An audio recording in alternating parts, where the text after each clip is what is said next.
Hello, everyone. As you're making your way in, I'll get started in a minute or two, just allow a little bit more time for folks to show up. But thank you for joining us today.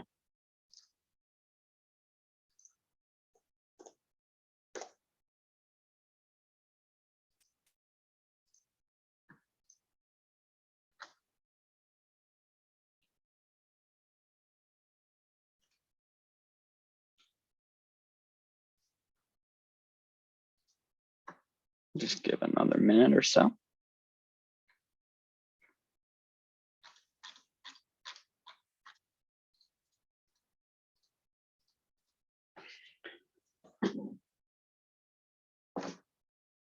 Okay, everyone. Hello, Partnering for Vaccine Equity Learning community members and other folks who are working on vaccine equity, and welcome to today's learning event. My name is Eric Wengel, and I'm part of the team here at the Urban Institute, who is managing group learning. On behalf of the entire team here at Urban, I want to thank you all for joining us today. We're excited that today's webinar will focus on recent research and guidance on COVID-19 and the flu.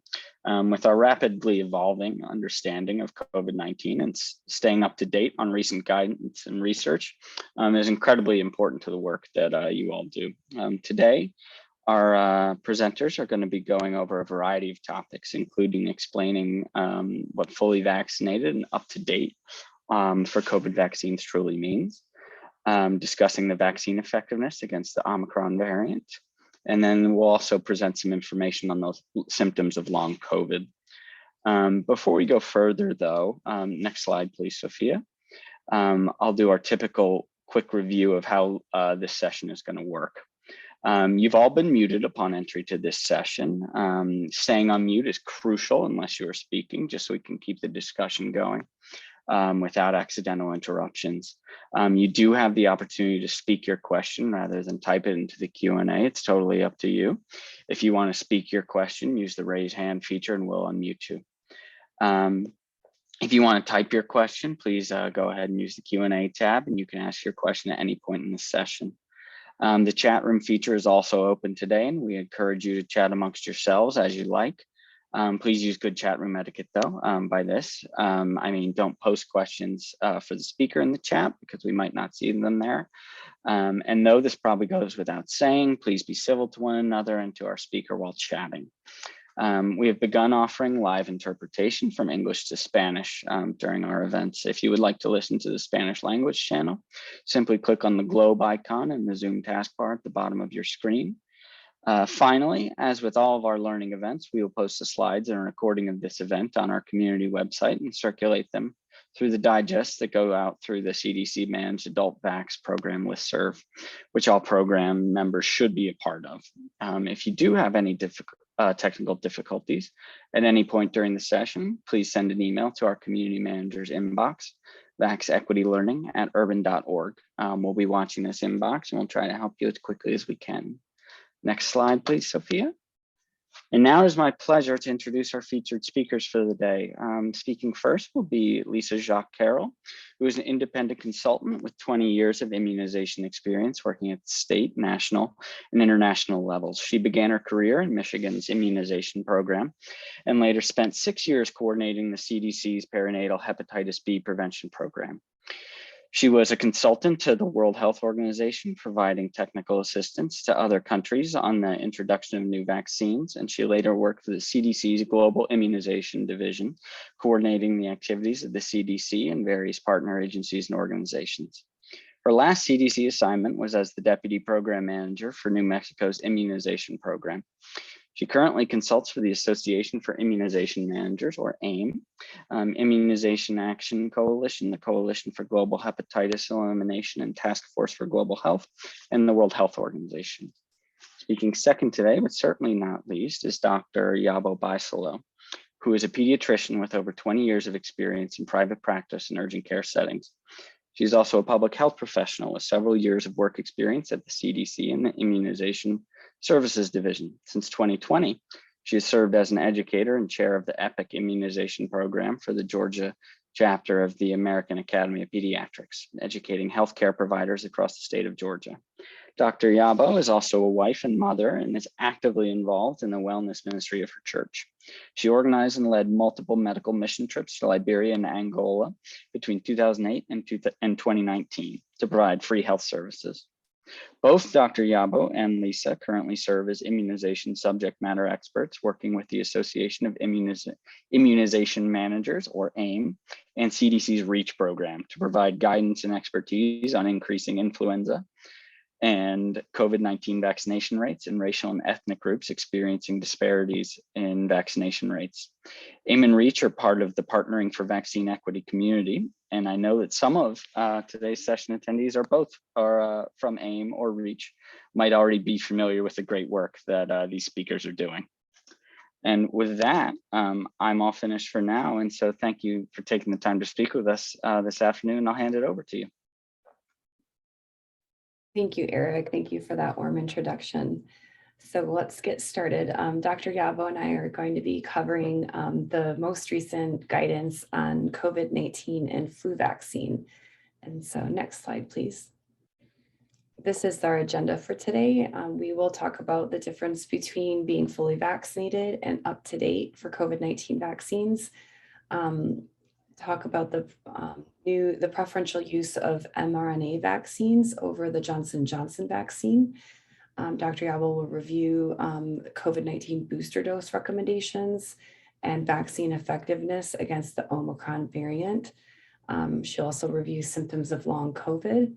And then I'll talk about promoting flu vaccines alongside COVID-19 vaccines. And then we'll have plenty of time for questions and answers at the end. Next slide, please. So fully vaccinated and up to date for COVID-19 vaccines. Next slide.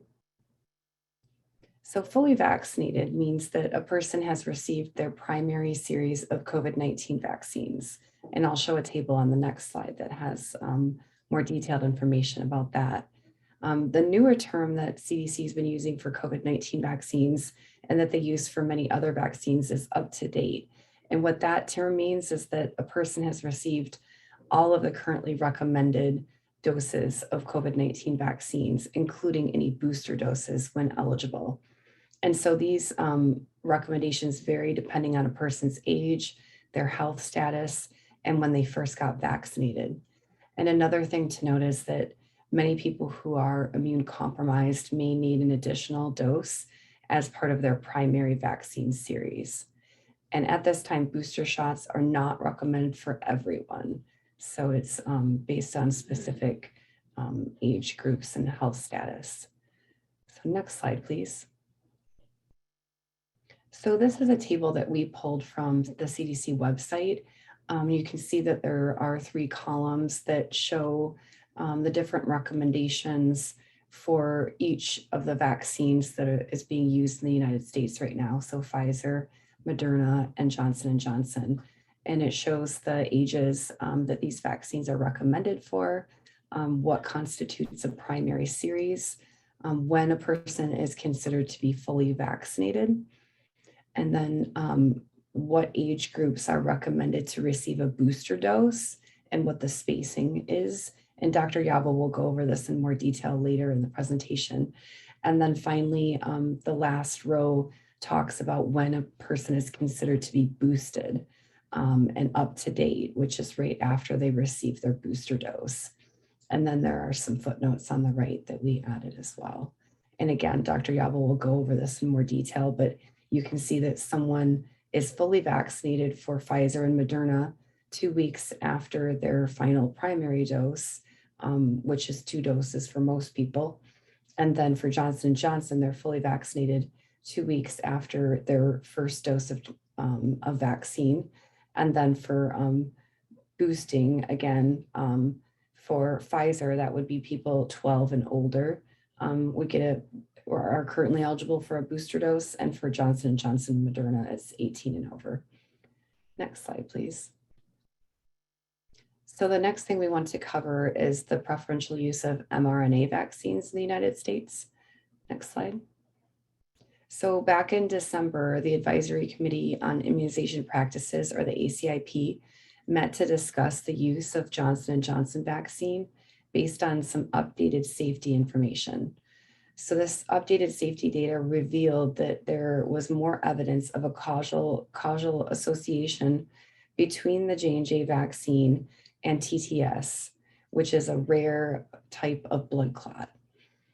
So people who received the J&J vaccine months ago are not thought to be at risk for this rare clotting condition.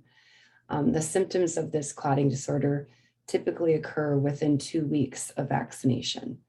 At that time, as of that December 16th meeting, there had been 54 cases of TTS and 9 deaths due to TTS that had been reported following J&J vaccine receipt in the United States. And so at that meeting, the members of ACIP voted unanimously to recommend that the mRNA COVID-19 vaccines, which are Pfizer and Moderna, be used preferentially over the Johnson & Johnson vaccine for all adults age 18 years and older. Next slide, please. So then on that same day, December 16th, the CDC endorsed the recommendations that had been made by ACIP, expressing a clinical preference for people to receive an mRNA vaccine, Pfizer or Moderna, over Johnson & Johnson COVID-19 vaccine in the United States. And at that time, the supply of mRNA vaccines was abundant with nearly 100 million doses available. And we do still have adequate supplies of mRNA vaccines in the United States. So there are some situations where the Johnson & Johnson vaccine may still be offered.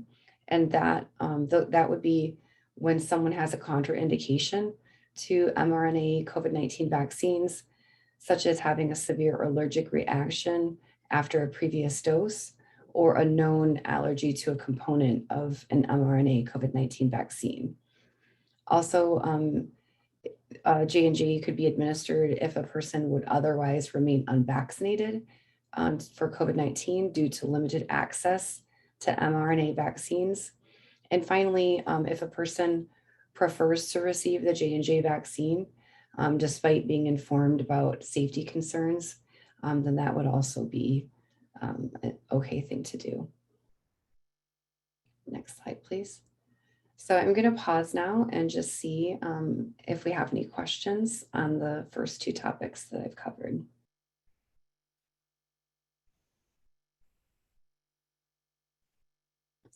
Doesn't look like there's anything so far. No, not anything yet.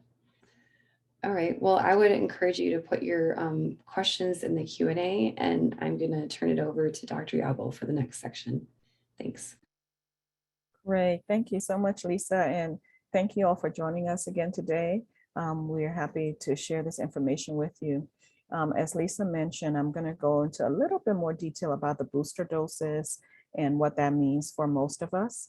So on the next slide, you'll see just a smaller version of the table Lisa presented, and it really shows you who should get a booster dose, when they should get the booster, and which booster dose they should get. So for most people who are healthy, do not have any underlying immunocompromising conditions, if they receive Pfizer or Moderna vaccine, their booster dose is recommended 5 months after they completed their primary vaccination series. And it's preferred, again, as Lisa mentioned, for them to get either Pfizer or Moderna again. And then if someone received a J&J vaccine as their one initial dose in their primary series, they're recommended to get a booster dose 2 months later. That's for most people who are healthy, who otherwise do not have an immunocompromising condition. Now, on the next slide, CDC recently updated their guidance for people who are considered moderately or severely immunocompromised. So that would mean someone, for example, who is undergoing treatment for cancer. They have active cancer, they just had a stem cell transplant, or they have a chronic immunodeficiency condition, someone who's at advanced stage of HIV, et cetera. The recommendations have changed, and they are now recommended to get a booster dose at a shorter interval than before. So now they are recommended to get a booster dose 3 months later whereas everyone else will get their booster dose 5 months later if they got Pfizer and Moderna. These people are recommended to get a booster dose 3 months later and 2 months later after J&J vaccine. And this is really because when you're severely or moderately immunocompromised, you may not mount as good as a response when you get vaccinated. That means the vaccine may not take as well in you. And as a result, you also need an additional dose. So for example, these people would be recommended to get not just 2 doses of Pfizer, they will get 3 doses or 3 doses of Moderna vaccine initially, and then 3 months later, they will get a booster dose. And so in reality, they're getting 4 doses of vaccine. So this only applies again to people who are moderately or severely immunocompromised. So this is new guidance regarding the booster dose timeframe. On the next slide. We also have new guidance from the CDC regarding how long you should wait after having COVID infection before you receive a COVID-19 vaccine. Specifically, if you received any kind of treatment, say you were in the hospital, you may have received monoclonal antibodies or convalescent plasma. So in the past, it was recommended, if you look at the bottom bullet, it was recommended that you had to wait 90 days after receiving monoclonal antibodies or convalescent plasma in order to receive a COVID-19 vaccine. That is no longer the case. It's no longer necessary to wait. Studies from CDC, scientists have revealed that that wait time is not necessary. At first, it was thought that maybe those antibodies or fighting cells that you got as part of treatment for your infection would interfere with the vaccine, but it's been found that that's not the case. Also, just in general, for anyone who had COVID-19 infection or currently have it, they really should wait for their vaccination when they have recovered from their illness. So if you have symptoms, make sure you recover from your symptoms, talk to your healthcare provider, and between you and your healthcare provider, determine when is the best time for you to get vaccinated. There's no specific waiting period. It is recommended that you should have completed your isolation period. So meaning that if you were isolating, that you are out of isolation so that you then do not go into a situation where you are potentially infecting others by going out to get your vaccine. So that is the new guidance from CDC. So I know that was a lot, it was a mouthful, so I'll stop there and see if there are any questions anyone has regarding the 2 topics that I just mentioned. We do have a question here. Quick clarification. So for the first and second, I think this is for those who are immunocompromised. So the first and second dose are 3 weeks apart, third dose 4 weeks apart, and then the 4th dose is 3 months later. Is that? That's correct for those who are moderate or severely immunocompromised. So if we can go back one to that table, Stephen pointed out very clearly. We could go back one slide. Yeah, so if you received Pfizer or Moderna vaccine, the first 2 doses of Pfizer vaccine are given 3 weeks apart. For Moderna is 4 weeks apart, not 3 weeks. So it's a difference there. So just follow that table. And then after that, 4 weeks later, after your second dose for either vaccine, you get your additional dose because you're immunocompromised. You need that extra boost. And then 3 months later, you get a booster. So this again only applies to those who are moderate or severely immunocompromised. For everyone else who's healthy, generally you would get your 2 doses 3 or 4 weeks apart, and then 5 months later get your booster. And yeah, go ahead. There is a follow-up question here, which I also share to some extent, but I don't believe there's guidance on it yet. But is there any information for those who would need a second booster shot, even if you're not immunocompromised? And Eric, you're right. I mean, that's something we're all waiting for as well. There are some studies that are coming out now that are showing that even after the booster, you have great protection for the first up to about 4 or 5 months, but then that effectiveness starts to go down. So we're still waiting for guidance from the CDC, from the FDA regarding that exact question. Will there be a second booster, say maybe 6 months after your first booster? Got it. So we'll definitely bring that to you when we find out. All right. It looks like it's about it for this section. Okay. All right. So another question that people ask on the next slide, do the COVID-19 vaccines help to prevent the Omicron variant? And studies over the last couple of months have shown that actually they do. The current COVID-19 vaccines that we do have helps to protect against severe illness, including illness from the Omicron variant, meaning that it will protect you from hospitalizations or deaths. We know that nothing's 100% effective, so we sometimes have what we call breakthrough infections. These are infections that occur even if you're up to date with your COVID-19 vaccines. And remember what Lisa said, up to date meaning that you have been fully vaccinated with your primary doses and you've had a booster when you're eligible. You may still get a breakthrough infection, but what the studies are showing is that these breakthrough infections are usually milder, and people are less likely to develop serious illness if they have a breakthrough infection. So again, these do occur, and we know that that's a question people always ask, well, what's the point of getting vaccinated if I'm still going to get infected? The issue is that you're less likely to end up in a hospital or dying from COVID if you are up to date. You have your 2 primary doses, and you've had your booster vaccine. So it's strongly recommended that you receive all your vaccines. It's recommended that you're up to date to help prevent against not only Omicron, but any variant that may potentially show up.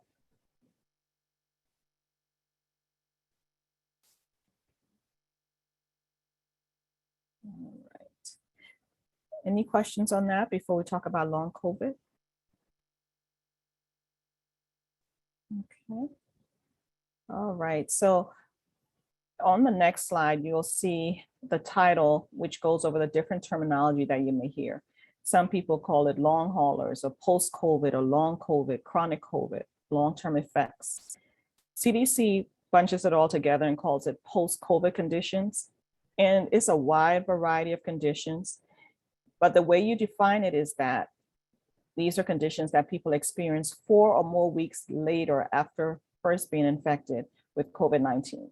So not necessarily in the first week or 2 after you've had COVID, but the symptoms are lasting or new symptoms occurring 4 or more weeks after. And also because it's been recognized as such an important condition, it can be considered a disability under the Americans with Disabilities Act. And we've put a hyperlink on the slide that you will have access to that shows how someone can apply for or potentially receive this information. It's also important to know is that people who did not have COVID-19 symptoms initially can still have post-COVID conditions. So some people are surprised because they may have had an asymptomatic infection and now have these newfound symptoms. And when they're tested, it's found that, oh, you probably did have COVID a few weeks ago. And so these conditions can show up in different ways, as we'll see on the next slide. It can show up as either difficulty breathing or shortness of breath, some coughing, chest or stomach pain, headaches. Some people may continue to have heart palpitations, joint and muscle pain. They may have difficulty sleeping, fevers that are persistent, rashes, mood changes. Some people continue to have persistent loss of smell or taste for months later. So these are all the things that can happen after COVID-19. And so it's so important to let your communities know as you work in your communities that it's not necessarily always benign with having COVID-19 illness. Some people may have, mild symptoms. Other people may have more severe symptoms. And then unfortunately, some people may have post-COVID conditions, such as the ones listed here. And there are clinics now being set up across the country, usually at larger university hospital settings, where they are basically called post-COVID clinics or long haul clinics, where they specifically follow these people to see how well they're doing. Next slide. There's also another condition where after people have severe COVID-19 infection, it may affect multiple organs and also autoimmune conditions, and these can last for weeks or months. Multi-organ conditions mean that it affects not only your heart, but it can also affect your lung, your kidney, brain, etc. Autoimmune conditions happen when your immune system starts attacking healthy cells in your body, causing inflammation or swelling. And these conditions in children, they are called MISC, or multi-system inflammatory syndrome in children, and then MISA for adults. So let's look on the next slide at what some of these symptoms may look like. It usually presents as persistent fevers, plus more than one of the following: persistent stomach pain, diarrhea, dizziness, skin rash, or vomiting. So this is how MISC or MISA can develop and show up. On the next slide. It's so important that people seek emergency care if they start developing trouble breathing, appear confused, severe stomach pain, it's difficult to wake them up. Again, this is not an exhaustive list. It doesn't include all the possible symptoms. It's always important to check with your healthcare provider if anything concerns you, and definitely to call 911 or go to your local ER if these symptoms occur. On the next slide. There's also, unfortunately, been association with having COVID-19 infection and diabetes that has been seen in adults over the last couple of years. We've seen increasing reports of new onset diabetes in the adult world. And then a new study that was recently published, unfortunately, is also seeing this in children. Children who recover from COVID-19 disease, we are finding increased cases of diabetes in persons under 18 years of age, usually 30 days or more after they had an infection with COVID-19. So this increased diabetes risk really highlights the importance of COVID-19 prevention strategies in this age group, not only for adults, but for children. And that includes vaccination for children 5 years and older, masking and social distancing when appropriate. Next slide. We've put together a few long COVID resources for those who either may be experiencing long COVID symptoms, know someone who is, or just wants to share this in the community. So all of these will be available to you. All the hyperlinks, they include some videos and articles as well. So with that, I think I am turning over now to Lisa to continue the conversation. Are there any questions though, just before we turn over? Okay, seeing none, I'll turn over to Lisa. Thank you. Thank you, Dr. Yabo.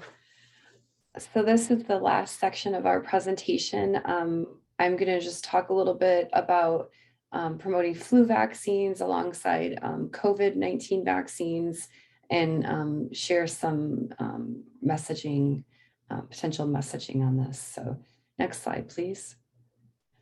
So just a reminder, these are the groups that are at high risk of flu complications. So that would be adults age 65 years and older, children younger than 5, and especially children younger than 2, pregnant women, people from racial and ethnic minority groups, including non-Hispanic Black persons, non-Hispanic American Indian and Alaska Native persons, and Hispanic and Latino persons. And also people with chronic health conditions, including asthma, heart disease, and stroke, diabetes, HIV, AIDS, cancer, obesity, and children with neurologic conditions. And if you want to see a full list of the high-risk conditions for flu complications, you can find that on the CDC website. Next slide, please. So again, the racial and ethnic disparity and ethnic minority disparities in influenza disease and vaccination. People from racial and ethnic minority groups are at a higher risk for being hospitalized with the flu. And again, that includes non-Hispanic Black persons, non-Hispanic American Indian and Alaska Native persons, and Hispanic or Latino persons. And also people in racial and ethnic minority groups are less likely to get a flu vaccine than non-Hispanic white persons. And then we have a graph on the next page, on the next slide, please. Or no, sorry, we have data. So this is the flu vaccination estimates from CDC that were from the end of 2021. So they are from November 28th through December 31st of last year. And that survey found that the flu vaccination coverage among the states and DC for adults ranged between about 30% to 55%. That the national coverage, including DC, Puerto Rico, and US Virgin Islands, the national average was 40%. Again, this is for adults. So compared with the coverage for white non-Hispanic adults, which is 45.6%, the coverage for Black non-Hispanics and for Hispanic adults was 16 percentage points lower. And then for people who identify with multiple races and non-Hispanic, they were 17 percentage points lower for flu vaccine coverage. And for American Indian, Alaskan Native, non-Hispanic adults, flu coverage was 14 percentage points lower.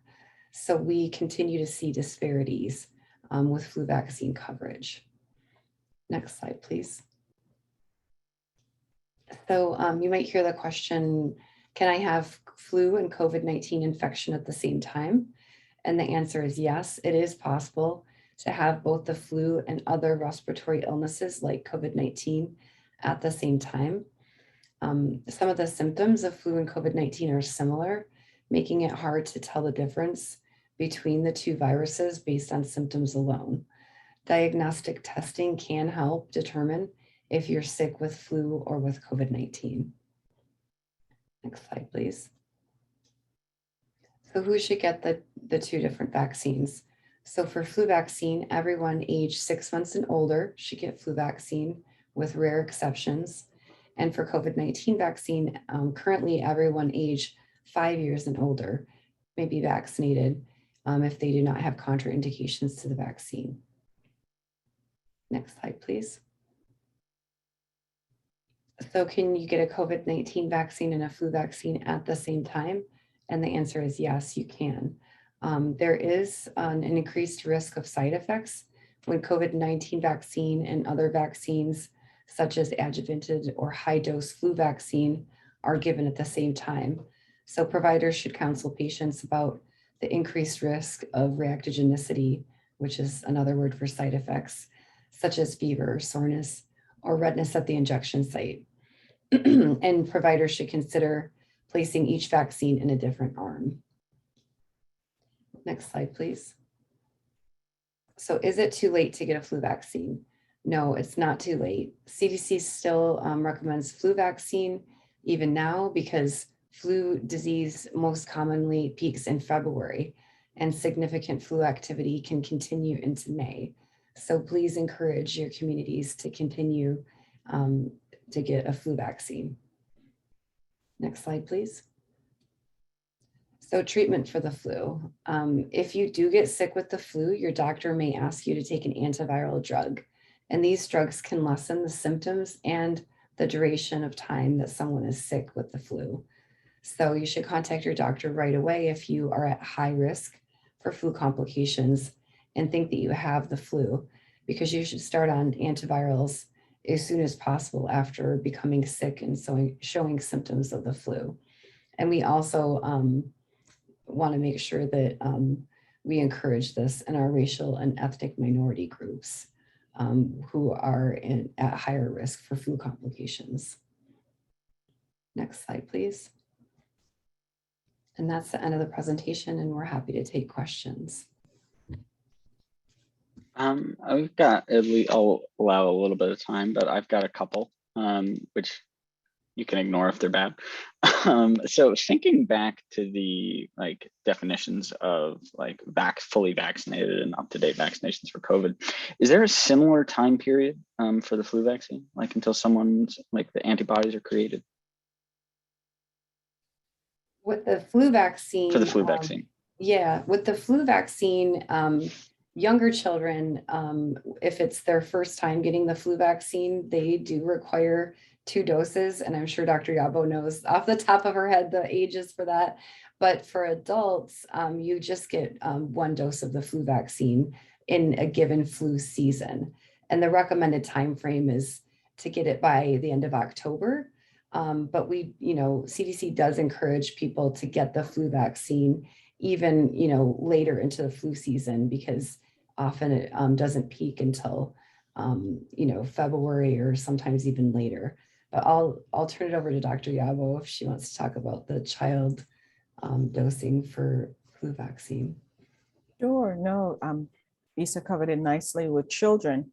If children have never had the flu vaccine, in their first season of ever getting the flu vaccine, if they're between the ages of 6 months old and 8 years old, they will require 2 doses. So those children would get 1 dose of flu vaccine and then a second dose a month later to be considered fully vaccinated for the flu. And then in subsequent years, there will only be 1 dose, just like the rest of the population. So that's the only time 2 doses are recommended.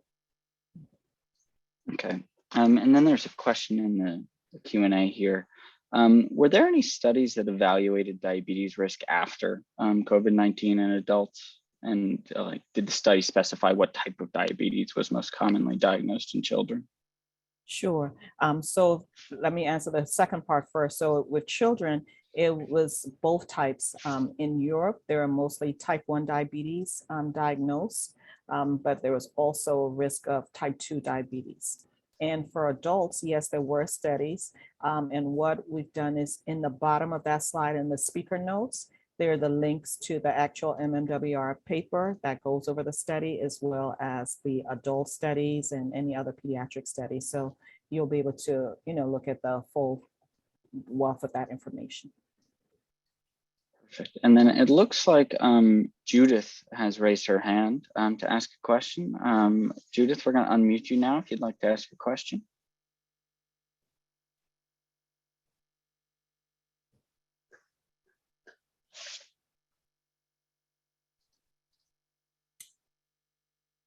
Do see one in the chat that we can look at, Eric. Yeah, let's do that. My question's already been answered. Thank you. I appreciate it.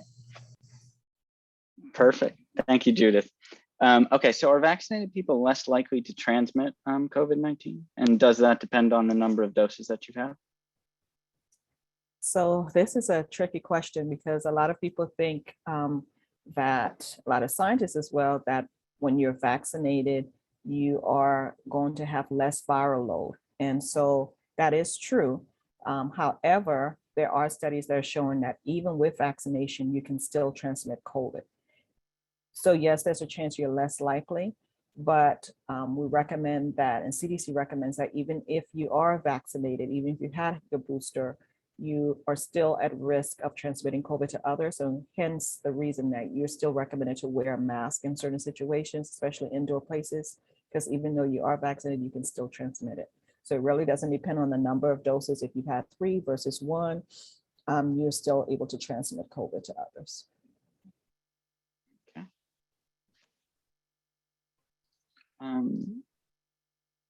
I have one other question. Is there any guidance on actions that can be taken to minimize the side effects? Like especially if you take flu and the COVID vaccine in one go? You mentioned that there's a slightly increased chance of side effects or adverse side effects. Is there any guidance that we can share that like on ways that you can minimize the risk of those occurring? Yes. Oh, go ahead, Lisa. I was just going to say, I mean, people can take things like Tylenol and ibuprofen if they do experience things like headache or body aches after vaccination. It's not recommended that you take it prior to vaccination because theoretically it could, inhibit your immune response, but you can definitely take it if you do experience side effects. And I think, especially for COVID vaccine, if you can do it on a day where you know that you can have the next day off of work and have time to recover and, kind of baby yourself a little bit, I think that's definitely recommended. But I'll turn it over to Dr. Yabo. No, excellent. Lisa covered everything. And then what providers are recommended to do is to ask the person they're giving the vaccine to, would you prefer to have it in 2 different arms? That way, if you have a reaction, you can still use the other arm if it's just a reaction to one versus both of them being in the same arm. So that's another way you can try to decrease some of those side effects, which are very mild. They usually last only a day or 2. And that would be soreness at the injection site, little redness or swelling, low-grade fever. But usually by day 2, for sure, you should be all back to normal. If not, then you need to talk to your healthcare provider.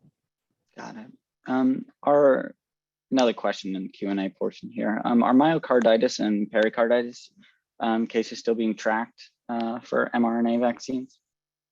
Yes, great question, Stephen. Yes, they are. So when the ACIP, which is the Advisory Committee on Immunization Practices, they've been meeting probably about every 1 to 2 months now throughout the pandemic, and they come together to look at, okay, the vaccines have been out. Are we seeing any red flags, any signals? And do we need to change guidance? And one of the things that always is reviewed are the cases of myocarditis and pericarditis after mRNA vaccine. So those are still being followed after Pfizer, Moderna vaccines. At this time, CDC has not found an increased risk to the point where they change any guidance regarding either of the two vaccines. So the myocarditis and pericarditis infections that are being seen, conditions that are being seen are typically occurring after the second dose of either Pfizer or Moderna, and is usually in younger adult males are the predominant population that may show up with this. So I also wanted to share that myocarditis and pericarditis can occur after COVID-19 infection. So it's not only after vaccines that we see this and that's being followed. We are seeing increased cases of myocarditis and pericarditis also after COVID-19 infection in some people as well. Okay, and then I think that's about it for the Q&A, at least it looks like. I don't have any more questions. It doesn't look like the chat does either. And so I just want to thank you both for taking the time to share all this incredibly valuable information with us today and taking the time to answer our questions. Sophia, can you go to the next slide? Do a quick wrap up here. Okay, perfect. And so thank you all so much for attending today, and to our speakers for taking the time out of their busy schedules to speak with us today. And so with the last few minutes we have left, we're going to launch a brief satisfaction poll, which we would really appreciate if you could complete. Should be going live shortly. But in the meantime, we do have an upcoming event next week on Ask the Expert, creating relevant COVID-19 materials, which is next Thursday. We do have a few slots left if you would like to register for the event. I will be posting the link in chat shortly. And then in the upcoming in March afterwards, we do have a few events that we will hopefully, with more information and registration links, will be forthcoming. We have some family-focused vaccination strategies, some promising initiatives on vaccine equity, evaluation, and we do have a few more workshops that will be being finalized soon on grant writing specifically, and a few other topics that we're working on. With that, I am going to post the link in the chat. And I just want to thank everyone for coming today. And I want to thank our experts here too for taking the time to speak with us. Thanks so much.